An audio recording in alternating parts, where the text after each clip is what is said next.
Assalamualaikum warahmatullahi wabarakatuh. Perkenalkan, nama saya Cindy Ayu Lestari dan rekan saya Putri Fitratunisa dari Prodi Hubungan Internasional kelas E. Pada saat ini kami akan menjelaskan tentang filsafat pada materi pohon ilmu. Di dalam dunia filsafat, pohon ilmu difilosofikan sebagai sebuah pohon, di mana ia memiliki akar, batang, ranting, daun, dan juga buah. Pohon ilmu sendiri memiliki 9 unsur atau 9 indikator, yaitu ada realitas, fakta dan data, konsep atau variabel, proposisi, hipotesa, teori, hukum, dan juga paradigma. Apa sih yang dimaksud dengan realitas itu? Realitas adalah sesuatu yang tidak pernah usai dan merupakan sebuah kenyataan. Jadi, yang dimaksud dengan realitas adalah hal-hal yang benar-benar nyata atau terbukti benar-benar ada dan masih selalu berulang. Contoh realitas yang dapat diambil adalah realitas sosial di dalam masyarakat, di mana adanya perbedaan pendidikan antara penduduk desa dan penduduk kota. Kualitas pendidikan yang ada di desa maupun di kota masih belum seimbang antara kualitasnya. Hal ini dikarenakan adanya beberapa penghambat, yaitu seperti teknologi, jaringan, dan lain sebagainya. Kemudian ada fakta dan data. Fakta adalah suatu keadaan atau suatu peristiwa yang merupakan kenyataan, sesuatu yang benar-benar ada atau terjadi. Sedangkan data adalah suatu kumpulan yang terdiri dari fakta-fakta untuk memberikan gambaran yang luas terkait dengan suatu keadaan yang terjadi pada saat itu. Contohnya adalah jika ada seseorang yang akan mengambil sebuah kebijakan atau keputusan akan menggunakan data sebagai salah satu bahan pertimbangannya. Melalui data, seseorang dapat menganalisis, menggambarkan, atau menjelaskan suatu keadaan. Data dan fakta ini diperlukan agar tercipta sebuah realitas. Maka tanpa adanya fakta dan data, realitas itu tidak akan dapat tercipta atau terbentuk. Kemudian ada konsep atau variabel.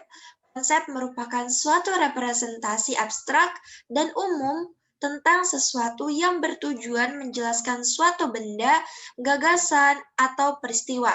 Contohnya adalah rumah yang mewakilkan sebagai bangunan untuk tempat tinggal. Kemudian ada variabel. Variabel merupakan suatu ciri, sifat, karakteristik, atau keadaan yang melekat pada beberapa subjek, orang, atau barang yang dapat berbeda-beda intensitasnya, banyaknya, atau kategorinya, atau dapat diartikan sebagai konsep yang memiliki variasi. Contohnya yaitu variabel dari pendidikan, yaitu tingkat pendidikan, yang menjelaskan bahwa tingkat pendidikan setiap orang ada yang tinggi, sedang, maupun rendah. Kemudian ada proposisi. Proposisi merupakan penggabungan atau penghubungan dua konsep. Contohnya ketika ada konsep Rizal dan pekerja. Ketika kedua konsep ini saling berhubungan, maka ia akan menjadi sebuah proposisi, yaitu seperti Rizal adalah salah satu pekerja di supermarket. Jika ia diolah di dalam imaji, maka Rizal termasuk dalam konsep pekerja, yang mana menunjukkan bahwa Rizal adalah seorang pekerja. Dari sini bisa dilihat bahwa konsep pertama bisa menjadi bagian dari konsep kedua, dan konsep kedua bisa menjadi bagian dari konsep pertama. Untuk penjelasan selanjutnya akan dijelaskan oleh rekan saya. Di sini saya akan menjelaskan tentang hipotesi, hipotesa, teori, dan hukum. Yang pertama yaitu hipotesi dan hipotesa. Hipotesi dan hipotesa yaitu jawaban sementara dari rumusan masalah yang didasarkan pada teori yang relevan, yang kemudian harus dibuktikan melalui penelitian menggunakan data-data yang primer. Yang kedua yaitu teori.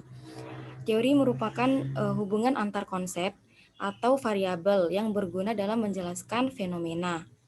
Contohnya adalah semakin tinggi tingkat pendidikan, maka semakin tinggi tingkat kinerja. Pada teori ini kita memiliki dua variabel, yaitu tingkat pendidikan dan tingkat kinerja. Sehingga dipahami bahwa teori ini merupakan hubungan antara variabel tingkat pendidikan dengan variabel tingkat kinerja. Yang ketiga yaitu hukum. Hukum adalah suatu teori yang memiliki derajat signifikan yang tinggi dan bersifat deterministik.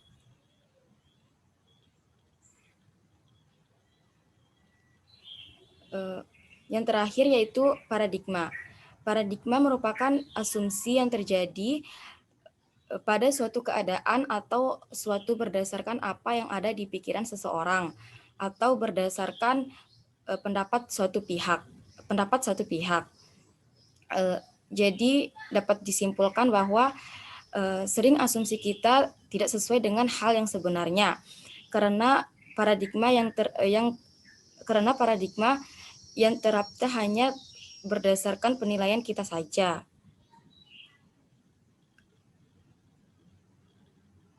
Mungkin sekian presentasi dari kami, lebih dan kurangnya kami mohon maaf. Assalamualaikum warahmatullahi wabarakatuh.